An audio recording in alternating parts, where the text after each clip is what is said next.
పరమేశ్వరుణ్ణి ఎలా ప్రార్థన చెయ్యొచ్చో, ఆయన ఎందుకు అనుగ్రహిస్తాడో భాగవతం ఆవిష్కరిస్తుంది. వాళ్ళు పిల్లల్ని పట్టుకుని వచ్చి అంటున్నారు, అనాథానాథ పాలింపవే అన్నారు.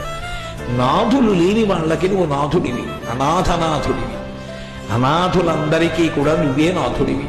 పైగా అసలు లోకంలో అనాథగా ఎవరు ఉండవలసిన అవసరం లేని స్థితిని కల్పించగలిగిన వాడివి. అందుకే అనాథ అన్న మాట కన్నా అర్థం లేని మాట ఇంకొకటి లేదు అన్నారు పెద్దలు.